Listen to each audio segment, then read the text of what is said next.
I want to start this week's media moment with a really important announcement. In hockey, when one player scores 3 goals in a game, it's called a hat trick.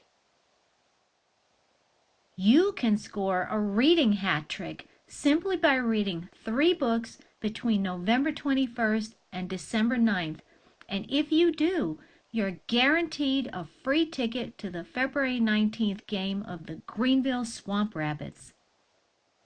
That's right, it could be you sitting in one of these terrific seats watching the Swamp Rabbits play hockey. This isn't like the read your way to the big game Clemson USC thing, where you only have a chance to win and you're competing against every other kid in South Carolina. Nope, if you can manage to read 3 books in 3 weeks, you will definitely receive a ticket to the hockey game. And let me tell you, the Greenville Swamp Rabbits are pretty darn cool. They used to be known as the Greenville Road Warriors, but last year they changed their name to the Swamp Rabbits and rocketed to the top of the list of the best team names in sports. I mean, seriously, look at their logo, an angry rabbit in hockey gear. It doesn't get much better than that. Except maybe for the first goal during their first game when the fans threw carrots all over the ice. This is a team that likes to have fun in a very serious and tough sport. Oh, and another thing. The 3 schools with the most participation will win a visit from the mascot. Kiddies, we so got this. There are 1,300 of you out there. We can get this participation thing locked up. But wait, there is more. Anyone going to the game can bring $3 to rent some skates and participate in a post-game skate with the team. How cool is that? These guys are the local team for the New York Rangers, and they're some of the toughest athletes in any sport.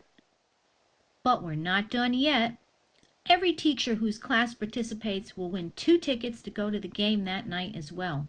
And your family members can buy discount tickets to go along with you. All you have to do to make this all happen is simply read 3 books in 3 weeks.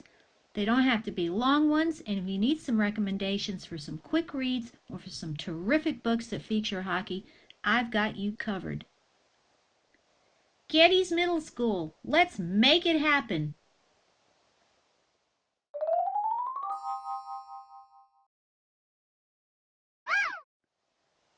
Alrighty, now it's time to get back to our regular media moment. I have the sequel to My Life in Pink and Green for you this week.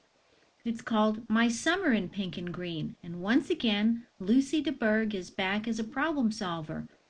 It seems that Lucy's sister and her best friend would rather hang out with their boyfriends than with Lucy, leaving her to entertain the spa investor's extremely irritating daughter. Plus, there's a new coordinator in charge of the renovations who pushes her gently but firmly aside. No one seems to want Lucy's expertise. What's a girl to do? Clearly, it's time for another Lucy DeBerg makeover, but this time it's going to be a life makeover. Magnus Chase fans, Book 2, The Hammer of Thor, is here. Magnus certainly knows there's no such thing as normal in the 9 worlds. His friends Hearthstone and Blitzen have disappeared. A new hallmate is creating chaos. According to a very nervous goat, a, quote, certain object belonging to Thor is still missing, and the Thunder God's enemies will stop at nothing to gain control of it.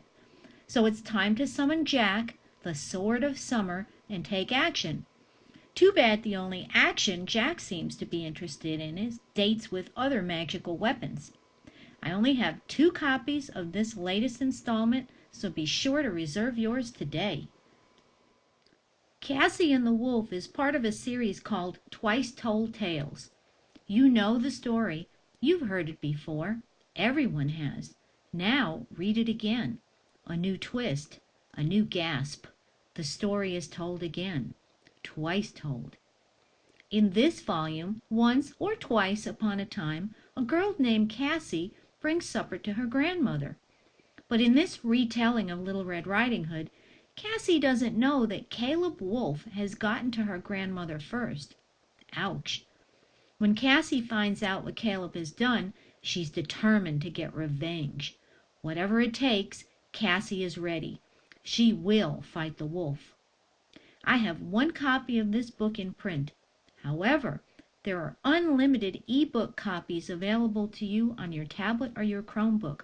All you need to do is open up the Destiny app on your tablet or Go Follow It on your Chromebook, and you'll have access to this ebook and all the other ones in the collection. If you're not sure how to get to the ebooks, stop by the library and I'll be glad to show you how. Friday Barnes is just 11 years old, but she's smarter and better informed than most adults, and she's determined to solve mysteries for a living. Her parents are brilliant, but they barely even know she's there, and that suits her just fine. In this first book of the series, Friday discovers that her ultra-exclusive boarding school is a hotbed of crime, from missing homework and stolen lemon tarts to a mysterious yeti haunting the school swamp. I read this book a few weeks ago, and it is smart, funny, and definitely quirky. Only have 2 copies, so be sure to grab yours today. The new perfect pick for this week is called Cuckoo Song, and it is one totally creepy mystery fantasy. It's set in England shortly after World War I, and it focuses on a girl named Tris who nearly drowned in a pond called the Grimmer. When she returns to consciousness, she has weird memory gaps, is aware that something is terribly wrong with her, and to try to set things right, she must meet a twisted architect who has evil designs against her family. This book is just soaking in evil atmosphere. Tris has an insatiable appetite and does really weird things, like eating objects that none of us would consider food. Her younger sister seems to hate her guts, and her parents are struggling to deal with her strange behavior, as well as the death of her older brother in the war. I have to share 2 of my favorite passages from the book with you. The first is, "I can't," she whispered in despair. "I can't. Oh, isn't there something else here I can eat? Something that doesn't scream?" And the second is, "You remind me of a little girl I knew years ago. One day, all of a sudden, her head fell off. It was very sad." I'll have to admit, this book started out a bit slowly, and it's definitely a story you have to focus on while you're reading it, but I strongly recommend it for readers who like a really rich, complex experience. I have a couple of brand new nonfiction titles that I want to share with you this week. The first one is called You Wouldn't Want to Live Without Extreme Weather. Now, we all agree it's a nuisance when it rains on a picnic. It's a tragedy when a tornado destroys a neighborhood. But our planet would be a very different place if it didn't have extreme weather. Weather has shaped the world we live in, and humans have learned to live in almost every climate that can be found on Earth. You will be surprised at the way extreme weather isn't so bad after all. The other nonfiction selection for this week is You Wouldn't Want to Live Without Insects. If you think insects are just nasty, stinging creatures that destroy crops and spread disease, you should read this fascinating book to discover the other side of the story. Without insects to pollinate flowers, we'd have no fruit. Without bees, we'd have no honey. Maggots are pretty gross, but they help to make the world a cleaner and healthier place. You might be quite surprised at the way insects really deserve our respect. Except, of course, for mosquitoes, earwigs, and cockroaches.